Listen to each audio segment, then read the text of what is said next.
നമ്മളെ നേരിൽ കാണാൻ വരുന്ന ആളുകൾ അവരുടേതായിരിക്കുന്ന കുലദൈവങ്ങളെക്കുറിച്ചും അവർ അനുഭവിക്കുന്ന വിഷമങ്ങൾക്ക് കാരണമോ ഒക്കെ അന്വേഷിച്ചിട്ടാണ് പലരും വരാറ്. അപ്പോൾ അത്തരത്തിൽ വരുമ്പോൾ നമ്മുടെ മുന്നിലെത്തുമ്പോൾ അത് ഓൺലൈനിലും ഓഫ്ലൈനിലൊക്കെ ആൾക്കാർ കാണാറുണ്ട്, കണ്ടവർക്ക് അറിയാൻ പറ്റും. അപ്പം നമ്മുടെ മുന്നിൽ നമ്മളൊരു മുറം വെച്ചിരിക്കുന്നതാണ് പലപ്പോഴും കാണുക. പിന്നെ അവരെന്തെങ്കിലും വിഷമങ്ങൾ പറഞ്ഞു കഴിഞ്ഞാൽ ഈ മുറത്തിൽ നോക്കിയിട്ടാണ് നമ്മൾ അവരുടെ വിഷമത്തിനുള്ള കാരണം പറയാറും പ്രതിവിധി നിർദ്ദേശിക്കാറും. സ്വാഭാവികമായിട്ടും നമ്മൾ ഈ വ്യവസ്ഥാപിത ലോകത്ത് ഒരു പ്രശ്നവിചാരം നടത്തുന്ന രീതി എന്ന് പറയാം. അതായത് പ്രശ്നം പറയുന്നത് ഇങ്ങനെയാണ്, പക്ഷെ എല്ലാവരും ഈ ബാഹ്യമായിട്ട് കാണുന്ന ഇതല്ലാതെ ഇതിൻ്റെ ഉള്ളിൽ എന്താണെന്ന് കണ്ടിട്ടുണ്ടായിരിക്കില്ല.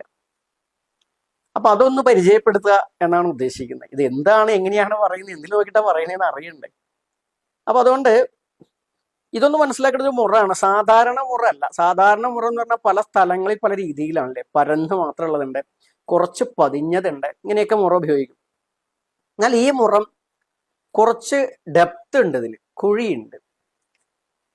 ഞങ്ങളിതിന് കുണ്ടമുറം എന്നാണ്, കുഴിയുള്ള മുറം എന്നാണ് പറയുക. അത് ഈ പാലക്കാടൻ പ്രദേശത്ത് ഒക്കെ ഉള്ള രീതിയാണ് ഈ മുറം. നെല്ല് അളക്കാനും ഒക്കെ പറ നിറയ്ക്കാനൊക്കെ ഇത്തരം മുറാണ് ഉപയോഗിക്കുക. പലയിടത്തും പല രീതിയാണ്. യോനി മുഖം മാത്രമുള്ള മുറമൊക്കെ ഉണ്ട്. അപ്പോൾ ഇവിടെ ഈ ഒരു മുറത്തിന് ഒരുപാട് സവിശേഷതയുണ്ട്. ഈ മുറം ആണ് ഞങ്ങളുടെ ഈ മലബാര സമ്പ്രദായത്തിൽ കരിനീലി സാധന ചെയ്യുന്ന നേരത്ത് ഒരു ഉപാസന വസ്തു അല്ലെങ്കിൽ ഒരു വിഗ്രഹം എന്നൊക്കെ പറയണം. ഇതാണ് മുറത്തിൽ എന്താ ഇരിക്കുന്നേ എന്നുള്ളത് ദശമഹാവിദ്യയിൽ ധൂമാവതിയൊക്കെ അറിയുന്നവർക്ക് അറിയാൻ പറ്റും. ചൂലും മുറമൊക്കെ ധൂമാവതിയുടെ കയ്യിൽ ഇരിക്കുന്നത് കാണാൻ പറ്റും. വെള്ളയൊക്കെ ധരിച്ച ധൂമാവതിയെ കാണാം. വളരെ എന്താ പറയുക, ഒരു ശാന്തമായി എല്ലാം നഷ്ടപ്പെട്ടൊരവസ്ഥയിലാണ് ധൂമാവതി ഇരിക്കുന്നതായിട്ട് നമുക്ക് കാണാൻ പറ്റുക.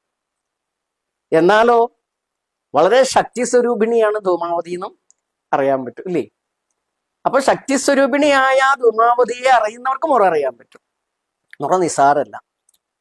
ഇവിടെ നമ്മൾ മുറം വെളുത്ത വാവിന് ആണ് സാധാരണ ആരാധിക്കുക. രാത്രിയിൽ എന്ന് പറയുമ്പോൾ സന്ധ്യ ആരംഭിക്കുന്നതിന് മുമ്പ് തുടങ്ങണം, സന്ധ്യയ്ക്ക് അവസാനിക്കണം. സൂര്യൻ അസ്തമിച്ചാൽ പിന്നെ ചെയ്യാൻ പറ്റില്ല എന്നാണ്. സ്ത്രീകളാണ് ഈ മുറം കൈകാര്യം ചെയ്യുക, ആരാധിക്കുക. ഇത് പ്രശ്നവിചാരം നടത്താനും മറ്റ് വിശേഷങ്ങൾക്കും നമുക്ക് എടുത്തു തരിക. ഈ സമ്പ്രദായത്തിൽ സന്യാസമായാലും സാധനാ പാരമ്പര്യമായാലും സ്ത്രീ സമേതമാണ്, ശക്തി സമേതമാണ്. ഭാര്യാസമേതം കൂടി പാടില്ല, ശക്തി സമേതമാണ്. അപ്പൊ ആ ശക്തിയാണ് ഇത് എടുത്തു തരുന്നത്. അപ്പോഴാണ് ഇതിൽ പുരുഷന്മാർക്ക് എന്തെങ്കിലും ചെയ്യാൻ പറ്റുള്ളൂ. അപ്പൊ അതെന്താ സ്ത്രീകൾ തന്നെ കൈകാര്യം ചെയ്യുന്നത്? അതാണ് ഈ മുറത്ത് ഈ സമ്പ്രദായം കാണുന്നത് യോനി ആയിട്ടാണ്. യോനി എന്ന് പറയുമ്പോൾ കേവല ശരീരത്തിലുള്ള യോനി മാത്രമല്ല, ഈ പ്രപഞ്ചത്തിന് ആധാരമായി വർത്തിക്കുന്ന കാരണം, ആ ബ്രഹ്മം ശിവം എന്നൊക്കെ പറയുന്ന ആ തലത്തെ ഉദ്ഭവിച്ച ഇടം, ആ സങ്കല്പമാണ് ഈ മുറത്തിനുള്ളത്. അതുകൊണ്ട് തന്നെ ഇത് യോനി ആവുന്നത് കൊണ്ട് ഇതിനൊരു ത്രികോണ ഭാവം ഉണ്ടായിരിക്കും. നമുക്ക് കാഴ്ചയ്ക്ക് ത്രികോണം കാണില്ല. പക്ഷേ ഇപ്പൊ ശ്രീവിദ്യാ സമ്പ്രദായവുമായിട്ട് ബന്ധപ്പെട്ട് നിൽക്കുന്ന ആളുകളെ സംബന്ധിച്ചിട്ട് അവർക്ക് കാമകലാധ്യാനം എന്ന് പറഞ്ഞൊരു ഭാഗമുണ്ട്. കാമകലാധ്യാനം, കാമം കല എന്നൊക്കെ പറഞ്ഞാൽ സാധാരണക്കാർക്ക് സാധാരണ കാമവും ഒക്കെ ആയിരിക്കും. അതങ്ങനെയല്ല, കായും മായും ഒക്കെ പഞ്ചഭൂതങ്ങളും പരമേശ്വരനും പഞ്ചമകാരങ്ങളും പരാശക്തിയും ഒക്കെ ആയിട്ട് ബന്ധപ്പെട്ട ഒരു കാര്യമാണ് കേട്ടോ. കലയും അതുപോലെ തന്നെയാണ്. കുണ്ടലിനിയുമായിട്ട് ലയവുമായി ബന്ധപ്പെട്ടതൊക്കെയാണ് കല. അപ്പൊ എന്തായാലും ആ കാമകലാധ്യാനം പാണത് ബിന്ദൂനാം മുഖം ബിന്ദു ദ്വയേന കുചൗ പരാർദ്ധൗ യോനി ഇത് കാമകലാധ്യാനം എന്നാണ്. അപ്പൊ ഇവിടെ ബിന്ദൂനാം മുഖം എന്ന് പറയുമ്പോൾ നമ്മൾ ഈ മുറത്തിന്റെ മധ്യത്തിലാണ് ഇതിനെ സംബന്ധിച്ച് ബിന്ദുസ്ഥാനം. അപ്പൊ ഇതിന്റെ നടുഭാഗം എന്ന് പറഞ്ഞു കഴിഞ്ഞാൽ നടുക്ക് വരുന്ന ഭാഗം നമ്മളൊന്ന് തിരിച്ചു വെക്കാം. അപ്പോ ഈ മുറത്തിൽ നടുക്കിൽ വരുന്ന ഭാഗം, ഈ ഭാഗം എന്ന് പറയുന്നത് ഇതിന്റെ മുഖാണ്. അപ്പൊ നീലിയുടെ മുഖാണ്.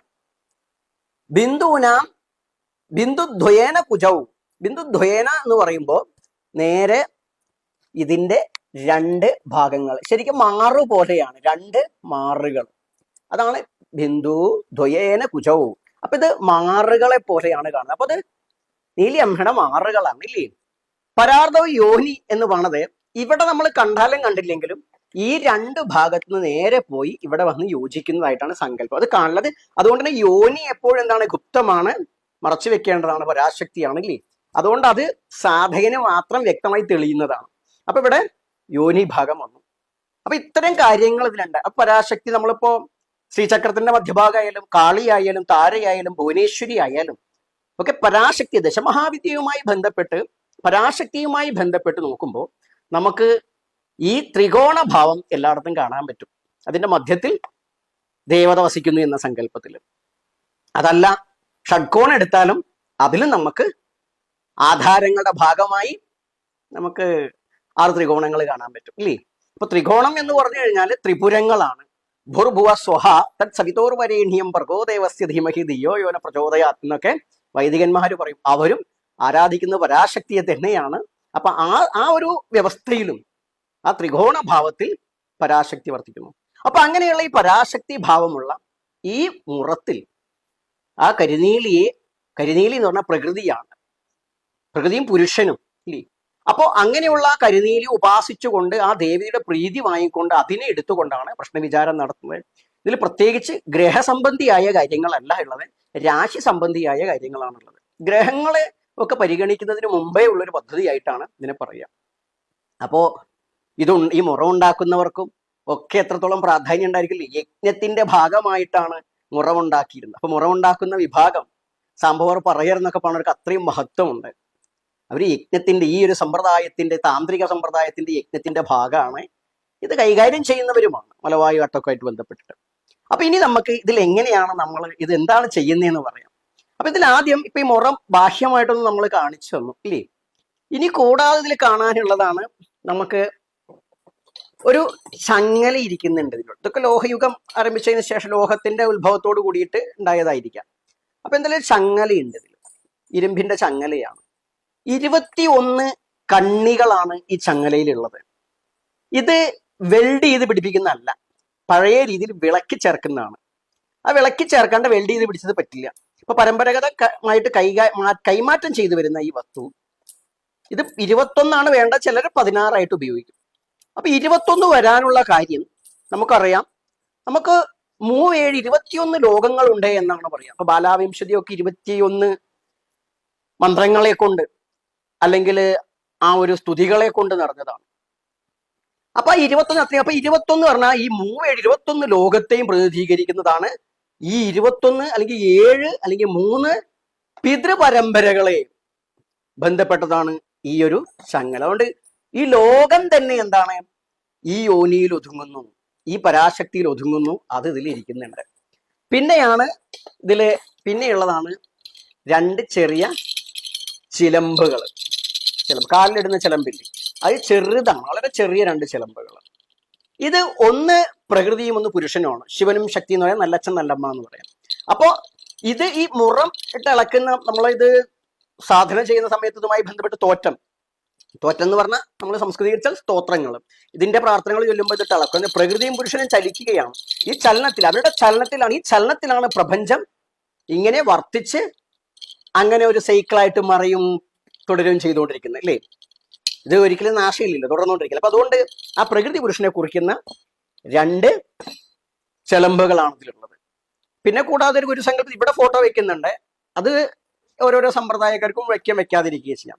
പിന്നെയുള്ളതാണ് ഒരു ചിരട്ട എപ്പോഴും നമ്മളെ സംബന്ധിച്ചിട്ട് കപാലത്തിന്റെ, ബുദ്ധിയുടെ, ബോധത്തിന്റെ, ധിയോയോന പ്രചോദയാ അല്ലേ, ബോധത്തെക്കുറിച്ച്, ബോധവും ജ്ഞാനവുമാണ് ഈ ധർമ്മം എപ്പോഴും പറഞ്ഞുകൊണ്ടിരിക്കുന്നത്. ആ ബോധതലമായിരിക്കുന്ന, പരമേശ്വര തലമായിരിക്കുന്ന കപാലത്തിന്റെ പ്രതീകമാണ് ചിരട്ട. അപ്പൊ ഇതാണ്. പിന്നെ ഇതിലെന്താണ്, ഇതിൽ കുറച്ച് നെല്ലിരിക്കുന്നുണ്ട്, ധാന്യം, നെല്ലാണ് ഇരിക്കുന്നത്. ഇവിടെ നെല്ലാവുന്നത് കൊണ്ട് നെല്ലാണ് ഇരിക്കുന്നത്. ഓരോ പ്രദേശത്തും ഗോതമ്പ് മറ്റുള്ള വിശേഷം ഉണ്ടാവില്ല, ഇവിടെ നെല്ലായിരിക്കുന്നത്. അത് എത്ര നെല്ലുണ്ട്, ഇതിൽ കുറച്ച് നെല്ലുണ്ട്. എത്ര എണ്ണം എന്നൊന്നും പറയാൻ പറ്റില്ല. കബഡി പ്രശ്നത്തിലൊക്കെ ആണെങ്കിൽ 108 കബഡിയാണ് ഉപയോഗിക്കുക. അത് കണക്കുണ്ട്. 27 നക്ഷത്രത്തിന് കാലുകൾ വെച്ചിട്ട്, 4 കാലുകൾ വെച്ചിട്ട് 108 കബഡികളൊക്കെയാണ് ഉപയോഗിക്കാം. ഇവിടെ ഈ പ്രശ്നവിചാരം നടത്താൻ വേണ്ടി ഈ ഒരു നെല്ലാണ് ഉപയോഗിക്കുന്നത്. ആ നെല്ല് ഉപയോഗിക്കുന്ന നേരത്ത് നെല്ലിൽ തൊട്ട് പ്രാർത്ഥിക്കും. അത് ഗുരുകാരണന്മാരെയും മന്ത്രമൂർത്തികളെ ഉപാസനാമൂർത്തികളെയൊക്കെ പ്രാർത്ഥിച്ചിട്ടാണ് നെല്ലെടുക്കുന്നത്. ഈ നെല്ലെടുക്കുക പറഞ്ഞു കഴിഞ്ഞു, എത്ര നെല്ലാന്ന് അറിയില്ല. അതെന്താ കാര്യം? അപ്പൊ ഇത് പരാശക്തിയാകുമ്പോൾ അല്ലെങ്കിൽ കരിനീലി അമ്മയാകുമ്പോൾ ഈ നെല്ലെന്ന് പറയുന്നത്, അല്ലെങ്കിൽ ശിവശക്തി അല്ലെങ്കിൽ നിലച്ച നെല്ലമ്മ ഒക്കെ പറഞ്ഞു, ലോകമൊക്കെ പറഞ്ഞു. അപ്പൊ നെല്ലെന്ന് പറഞ്ഞത് എന്താണ്? അത് അന്നമാണ് ഇല്ലേ? അന്നം. അന്നം എന്ന് പറഞ്ഞാൽ ബീജം. ഇവിടെ ബീജമായിട്ട് കാണുന്നു. അന്നത്തിന്റെ പ്രത്യേകത, അന്നം ബ്രഹ്മം എന്നാ പറയാ. അന്നത്തിൽ നിന്നാണ് അച്ഛനമ്മമാർ കഴിച്ച അന്നത്തിൽ നിന്ന് നമ്മളുണ്ടായി. നമ്മൾ വളരുന്നത് അന്നത്തിൽ നിന്നാണ്. നമ്മൾ അവസാനം എന്തിനോ ഒന്നിന് അന്നമായി മാറും. അപ്പൊ അത് പ്രപഞ്ച സത്യമാണ്. ആ പ്രപഞ്ച സത്യം എന്ന അന്നം ഈ പറയപ്പെടുന്ന പരാശക്തി പരമേശ്വരന്റെ ഏറ്റവും സ്ഥായിയായി നമ്മൾ ചെറിയ രീതിയിൽ പറയുകയാണെങ്കിൽ ഒരു സ്ഥൂലമായിട്ടുള്ള സൂക്ഷ്മമായിട്ടുള്ള ഒരു ഭാവമാണ്. അതുകൊണ്ട് ഇത് വാരിയെടുക്കുമ്പോൾ നമ്മളിതിനെ, നമ്മുടെ ഈ സമ്പ്രദായത്തിൽ ഇതിനെയാണ് കുട്ടിച്ചാത്തന്മാർ എന്ന് പറയാം. ഇവിടെ എണ്ണിയാൽ ഒടുങ്ങാത്ത കുട്ടിച്ചാത്തന്മാരാവുന്നത് കൊണ്ട് തന്നെ 1,900 എന്നൊരു വാക്കാണ് ഉപയോഗിക്കുക. 390 അങ്ങനത്തെ പദമൊന്നുമില്ല. കാരണം അത്ര സംഖ്യകളൊക്കെ ഉണ്ടാവുന്നതിന് മുമ്പുള്ള കൺസെപ്റ്റാണ്. അപ്പോൾ അങ്ങനെ വാരിയെടുത്തിട്ട് അത് ഈ മുറത്തിലിട്ടിട്ട് ആ നെല്ല് നോക്കിയിട്ടാണ് എന്താണ് വന്നിരിക്കുന്ന ആളുടെ പ്രശ്നങ്ങൾക്ക് കാരണം എന്ന് ചിന്തിക്കുന്നത്. അപ്പൊ ആ നെല്ലാണ് നമ്മളോട് സംസാരിക്കുന്നത്. ഈ യോനിയായിരിക്കുന്ന പ്രപഞ്ചമായിരിക്കുന്ന ഈ ഒരു മുറത്തിൽ നിന്ന്, അതിൽ നിന്ന് ഉദ്ഭൂതമായിരിക്കുന്ന പഞ്ചഭൂതാത്മകമായിരിക്കുന്ന പ്രപഞ്ച ശക്തികളായിരിക്കുന്ന സൃഷ്ടികളായിരിക്കുന്ന എല്ലാതിൻ്റെയും ഇപ്പൊ നക്ഷത്രങ്ങളും ഒക്കെ ഗ്രഹങ്ങളൊക്കെ ഇതിന്റെ ഭാഗം എല്ലാം കൂടി ആയിക്കൊണ്ട് നെല്ല് നമ്മളോട് ഈ സാധനാബലത്തിന്റെ ഭാഗമായിട്ട് സംസാരിക്കും. അത് ഓരോ രാശിഭാവമായിട്ട് സംസാരിക്കുമ്പോൾ അതാണ് നമ്മളെ കാണാൻ വരുന്നവരോട് പറയാറ്. അപ്പോ ഈ പറയുന്നതിലൊരു പ്രത്യേകത, ഈ പറഞ്ഞതും അത് മാത്രമല്ല ഈ സമ്പ്രദായത്തിന്റെ രീതി. ഇത് പറഞ്ഞ് എന്താണ് ദോഷം, എന്താണ് വിഷയം, എന്താണ് വിഷമം മാറാനുള്ള മാർഗം, അല്ല എന്താണ് രക്ഷപ്പെടാനുള്ള മാർഗം, എന്താണ് നിങ്ങളുടെ ദോഷങ്ങൾ തീരാൻ അല്ലെങ്കിൽ നിങ്ങൾക്ക് സംരക്ഷണം നൽകാനുള്ള മാർഗം എന്ന് പറഞ്ഞു കഴിഞ്ഞാൽ അതിനെ ഏത് വിധത്തിലും സംരക്ഷിക്കുക എന്നല്ലെങ്കിൽ ചെയ്തു കൊടുക്കുക എന്നുള്ളത് കൂടി ഈ പദ്ധതിയുടെ ഭാഗമാണ്. പ്രവചിച്ച് വിടുകയല്ല, പ്രവചിച്ച് വിട്ടിട്ട് കാര്യമില്ല എന്നുള്ളതാണ്. അപ്പൊ അതിന് തന്നെ തേടി വരുന്ന ഇതാരോ ആവട്ടെ, അയാളെ ജാതിയോ മതമോ കുലോ ഗോത്രോ ഒന്നുമില്ല, മുന്നിൽ മനുഷ്യരാണ് വന്നിരിക്കുന്നത്. അത്രേ കാണാൻ പാടിച്ച മാനവകുലത്തിന്റെ ആദിദർശനമാണ് ഈ സമ്പ്രദായം. അതുകൊണ്ട് തന്നെ ഭേദങ്ങളില്ല. ഇതിൽ നിന്നാണ് മറ്റുള്ളതെല്ലാം ഉണ്ടായി വന്നിരിക്കുന്നത്. അതുകൊണ്ട് ഇത് പ്രാകൃതമായിരിക്കും. അപ്പോ ആ മുന്നിൽ വന്ന ആൾക്ക് വശ്യമാർഗത്തിലോ സ്തംഭനത്തിലോ ഉച്ചാരണത്തിലോ മാരണത്തിലോ ശാന്തിയോ മാട്ടോ മഹരണോ എന്ത് എന്നുള്ളതല്ല, ആ വ്യക്തിക്ക് എന്താണോ വേണ്ടത് അത് ഇവിടുന്ന് ചെയ്തു കൊടുക്കുക എന്നുള്ളതാണ് ഇതിന്റെ ഉപദേശം. സ്വാഭാവികമായിട്ട് നിങ്ങൾ പഴക്കുന്നത് പലതും ചെയ്യുമ്പോൾ പാപമൊക്കെ വരില്ലേ? ഇല്ല. പാപപുണ്യഫലം ഹത്വാ ജ്ഞാനഗഡ്ഢേന യോഗവിത്ത് എന്നാണ് കൗളമാർഗം തന്നെ പറയുന്നത്. പിന്നെ അർജുനന് കൃഷ്ണൻ കൊടുക്കുന്ന ഉപദേശവും പാപചിന്ത അനാവശ്യമാണ്, സ്വന്തം ധർമ്മം ചെയ്യുക എന്നുള്ളതാണ്. ഇവിടെ നമ്മൾ ഈശ്വരനെ വിളിക്കുന്നു, പ്രാർത്ഥിക്കുന്നു ഇല്ലേ? പരമമായ സത്യസ്വരൂപം തന്നെയാണ് സൃഷ്ടിസ്ഥിതി സംഹാരകർത്താവായി വർത്തിക്കുന്നത്. പരാശക്തിയായാലും പരമേശ്വരൻ എന്ത് പേരിട്ട് വിളിച്ചാൽ അതാണ് വർത്തിക്കുന്നത്. അതിന് പാപം ഏൽക്കുന്നില്ലല്ലോ. എന്താ കാര്യം? അത് സാക്ഷാൽ പരമേശ്വര ഭാവമാണ്. അപ്പൊ 6-7 വർഷത്തെ സാധന കൊണ്ട് പരമേശ്വര ഭാവം അല്ലെങ്കിൽ പരമേശ്വരത്വം കൈവരിച്ച പരമേശ്വരൻ തന്നെ ഈ ഭൂമിയിൽ പരമേശ്വരൻ തന്നെ ഗുരുപരമ്പരയിൽ ജനിക്കുമ്പോൾ അവരാണ് ഇത്തരം കാര്യങ്ങൾ ചെയ്യുന്നത്. അവർക്ക് പാപം തീണ്ടുന്നില്ല, അവരിത് ചെയ്യുന്നു. അവിടെ ഒരു ന്യായത്തെ നോക്കുമെന്ന് മാത്രം. ആ ന്യായത്തെ നോക്കി ഏതു മാർഗത്തിലുമുള്ള പരിഹാരം ചെയ്തുകൊണ്ട് തൻ്റെ മുന്നിലെത്തുന്നവരെ രക്ഷിക്കുക എന്ന ഈശ്വരീയ ഭാവമാണ് ഈ സമ്പ്രദായം ഓരോ ഗുരുക്കന്മാർ, മുത്തപ്പന്മാര്, യോഗീശ്വരന്മാരിലൂടെ ലക്ഷ്യം വെച്ചിരിക്കുന്നത്. അപ്പൊ അതുകൊണ്ട് കാണാമെന്നവർക്കും തേടി വരുന്നവർക്കും അറിയാൻ പറ്റും. ഇങ്ങനെ പറയുന്നത് മാത്രമല്ല, പലപ്പോഴും വലിയ കഥവിചാരങ്ങൾ ചെയ്യാറില്ല. നിങ്ങളുടെ പ്രശ്നങ്ങൾ നിങ്ങളോട് തന്നെ പറയേണ്ട ആവശ്യമില്ല. അത്യാവശ്യം കാര്യങ്ങൾ പറഞ്ഞിട്ട് അതിന്റെ ഹേതു എന്തേ എന്നാണ് പറയുന്നത്. ഇന്നത് കൊണ്ടാണ് സംഭവിച്ചത്, ഇന്നത് ചെയ്താൽ അത് മാറും, ഇന്ന മരുന്ന് കഴിച്ചാൽ നിങ്ങളുടെ രോഗം മാറുന്നു, ഇന്നത് ചെയ്താൽ അത് മാറും, നിങ്ങളും ഇന്നത് ചെയ്യേണ്ടതുണ്ട്. അതുപോലെ തന്നെ കുലദൈവങ്ങളുടെ കാര്യമാണ്, ഇന്നതൊക്കെയാണ് നിങ്ങളുടെ കുലദേവത, ഇന്നതൊക്കെയാണ് ധർമ്മദേവത. ഇത് പ്രകൃതി നമ്മളോട് സംസാരിക്കുകയാണ്. അല്ലാണ്ട് ഒരു അക്കാഡമിക് ആയിട്ടുള്ള ഒരു സാധാരണ വ്യവസ്ഥാപിത ജ്യോതിഷം പറയുന്ന പോലെ പ്രശ്നമാർഗത്തിലോ ഹോരയിലുള്ള പോലെ ഒരു അക്കാഡമിക് ആയിട്ടൊരു സാധനം പഠിച്ചു പറയല്ല. പിന്നെ അതിൽ കോമരത്തിന്റെ പോലെ ഉറഞ്ഞു പറയുകയല്ല. അത് കുറച്ച് സമയം ഉണ്ടല്ലോ, പിന്നീട് അത് ഹാങ് ഓവറിൽ ഇരിക്കുകയാണ്. ഇതൊന്നുമല്ല. ഇത് ഈ പറയപ്പെടുന്ന പ്രകൃതി സ്വരൂപം ചാത്തന്മാർ, കുട്ടിച്ചാത്തന്മാര് നമ്മളോട് സംസാരിക്കുന്നു. നമ്മളത് പറയുകയാണ്. അതുകൊണ്ടത് എപ്പോൾ വേണമെങ്കിലും ചെയ്യാം, പക്ഷെ എപ്പോഴും ചെയ്തുകൊണ്ടിരിക്കില്ല, ഏതെങ്കിലും ചില ദിവസങ്ങളിൽ മാത്രമായിട്ട്. ഇവിടെ ആവുമ്പോൾ ചൊവ്വാഴ്ചയും വെള്ളിയാഴ്ചയും മാത്രമാണ് ഈ ഒരു പദ്ധതിയിൽ പറയുന്ന രീതികളിൽ അതിന്റെ പരിഹാരങ്ങൾ സ്വാഭാവികമായിട്ടും സൗകര്യം രണ്ടു കൂട്ടരുടെയും വരുന്നവരുടെയും നിൽക്കുന്നവരുടെയും സൗകര്യം മാനിച്ചുകൊണ്ടാണ് ആശ്രമത്തിന് ചെയ്തു കൊടുക്കുന്നത്. അപ്പൊ അത്തരത്തിൽ ഉള്ള കാര്യങ്ങൾ എന്തിനാണ് ഇതൊക്കെ പ്രചരിപ്പിക്കുന്നതെന്ന് ചോദിച്ചു കഴിഞ്ഞാൽ ഇതൊക്കെ ഈ സംസ്കാരത്തിന്റെ ഭാഗമാണ്, ഒരു ഫോക്ക് ട്രഡീഷനാണത്. അപ്പൊ അതുകൊണ്ട് തന്നെ ഇതൊക്കെ നിലനിൽക്കുകയും വരും തലമുറയ്ക്ക് ഇതൊക്കെ ഉണ്ടായിരുന്നു, ഒരു കൗതുകമായിട്ടെങ്കിലും ഉണ്ടായിരുന്നു എന്ന് അറിയണമെങ്കിൽ നമ്മൾ നിലനിർത്തിയല്ലേ പറ്റുള്ളൂ. അപ്പൊ ആ വിധം കേവലം ഈ ഒരു സമ്പ്രദായം, ഈ മലവാര ആദിമാർഗ സമ്പ്രദായങ്ങള് നമ്മുടെ വാക്കുകളിലൂടെ നിങ്ങൾക്ക് വ്യക്തമായിട്ടുണ്ടാവുമെന്ന് കരുതുന്നു. കേവലം ഒരു കൂടോത്ര മന്ത്രവാദമോ അല്ലെങ്കിൽ ഒരു താത്വിക വശമില്ലാത്ത ഒരു സമ്പ്രദായമല്ല, കൃത്യമായി താത്വിക വശങ്ങളുണ്ട്. പലപ്പോഴും ഇത് പറഞ്ഞ് പ്രചരിപ്പിക്കാൻ പാരമ്പര്യം കൈകാര്യം ചെയ്യുന്ന ആളുകൾക്ക് കഴിയുന്നില്ല എന്നൊരു പോരായ്മ അവർക്കുണ്ട്. അതിന് അവർ സ്വയം ഒന്ന് മനസ്സിലാക്കി അവരൊന്ന് കൃത്യമായിട്ട് സാധനാബലം വർദ്ധിപ്പിക്കുകയും ഇതിന്റെ തത്വജ്ഞാനം ഗ്രഹിക്കുകയും ഗുരു സമ്പ്രദായത്തിൽ തന്നെ പഠിക്കുകയും ചെയ്യുക. കേട്ടറിവിലോ കണ്ടറിവിലോ അല്ലാണ്ട് പഠിക്കുക, ഇത് ചെയ്യുക. ഈ പറയപ്പെടുന്ന വിദ്യ, ഈ ഒരു വിദ്യ നമ്മളിവിടെ ചെയ്യുക മാത്രമല്ല, ആശ്രമത്തിനത് താല്പര്യമുള്ളവർക്ക് ഓൺലൈനിലൂടെ ഓഫ്ലൈനിലൂടെയൊക്കെ പഠിപ്പിക്കുന്നുണ്ട്, ചിലർ കോഴ്സായിട്ട്. പിന്നെ ഉള്ളത് പറയാം, ഒരു പുറത്തേക്ക് കൊടുക്കാൻ പറ്റുന്ന ഇത് മാത്രമാണ് ആ ഒരു രീതിയിൽ പഠിപ്പിക്കാൻ കഴിയുള്ളൂ. മറ്റത് കുറേയൊക്കെ രഹസ്യങ്ങൾ, എന്തെങ്കിലും രഹസ്യം ഉണ്ടാവില്ല, ആ രഹസ്യം പരമ്പരയാ കൈമാറ്റം ചെയ്യപ്പെടേണ്ടതാണ് എന്നാണ്. അത് അത്ര കണ്ട് നിരീക്ഷിച്ച് പരീക്ഷിച്ച് മാത്രമേ പുറത്തേക്ക് കൊടുക്കുള്ളൂ. അപ്പൊ അക്കാഡമിക്കായിട്ടുള്ളത് കൊടുക്കുന്നുണ്ട്, അത് വെച്ച് പലരും ഈ ഒരു മാർഗം ഇവിടുന്ന് പഠിച്ച് ചെയ്യുന്നുണ്ട്. അതിനപ്പുറമുള്ളത് അത്ര കണ്ട് പരീക്ഷണ നിരീക്ഷണങ്ങളിലൂടെ മാത്രമാണ്. കാരണം ഈ അക്കാഡമിക്കായിട്ട് ഇവിടുന്ന് കൊടുക്കുന്ന അല്ലാണ്ടി നമ്മളൊക്കെ പറഞ്ഞവരെ കേൾക്കും. അതെന്താ വെച്ചാൽ സാധനാബലത്തിൽ നിന്നും ഇതിൻ്റെതായിരിക്കുന്ന ചില സിസ്റ്റങ്ങളിലൂടെ നമ്മൾ ആർജിക്കുന്നതാണ്. അപ്പൊ അത് മനസ്സിലാക്കി ഈ ഒരു സംസാര സാഗരത്തിൽ ഉടരുന്ന മർത്യർക്ക്, സകല ജീവജാലങ്ങൾക്കും ജീവിതം സുഖകരമാക്കാനും ആനന്ദകരമാക്കാനുമായിട്ടുള്ള എല്ലാ പദ്ധതികളും ഇവിടെ പരമേശ്വരൻ പരാശക്തി സൃഷ്ടിച്ചു വെച്ചിട്ടുണ്ട്. ആദിയിലേ ഉള്ളതിന് അതിൻ്റെതായ ഫലവും ഉണ്ടായിരിക്കും. ആ ആദി പാരമ്പര്യങ്ങളുടെ മഹത്വവും ഫലവും മനസ്സിലാക്കി അതിന്റെ പാരമ്പര്യമുള്ളവര് അതിനെ പഠിച്ച് ആചരിച്ച് മുന്നോട്ട് പോവുക.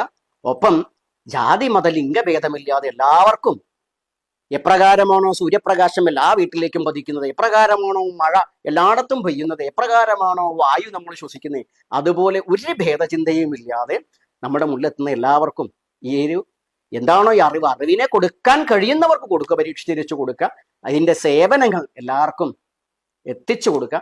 എല്ലാവരും ഇതൊക്കെ അനുഭവിച്ചുകൊണ്ട് ജീവിതം വെറും ത്യാഗത്തിന്റെ അല്ല, യോഗഭോഗാത്മകമായിട്ട് ധാർമ്മിക മാർഗത്തിൽ ധർമ്മമാർഗത്തിൽ ഈ ഭൂമിയിലെ എല്ലാ സുഖങ്ങളും അനുഭവിച്ചത് കൊണ്ട് സന്തോഷകരമായി ജീവിച്ചിരിക്കുകയും മുക്തി നേടി അവസാനം ആ പരമമായ പരമേശ്വര പരാശക്തി പദത്തിലേക്ക് എത്തുക, ഉയരുക. എവരെയും ആദിമുത്തൻ ചാത്തപ്പനും ചണ്ടാളമുത്തപ്പനും മൂലസ്ഥാനവും കരുനീലമ്മയും മുക്തിപെറ്റ കുട്ടിച്ചാത്തന്മാരും സകല പഠിമാന മക്കൾ അനുഗ്രഹിക്കട്ടെ. നമ്മളെപ്പോഴും ധർമ്മപക്ഷത്ത് നിങ്ങളുടെ ഒപ്പം തന്നെയുണ്ട്. നമസ്തേ ഹരി നമ ചണ്ടാള രൂപായ കുലഗുരു ശ്രീപാദകാം പൂജയാമി. ചണ്ടാളോഹം. ജയ് ഹിന്ദ്. വന്ദേ മാതരം.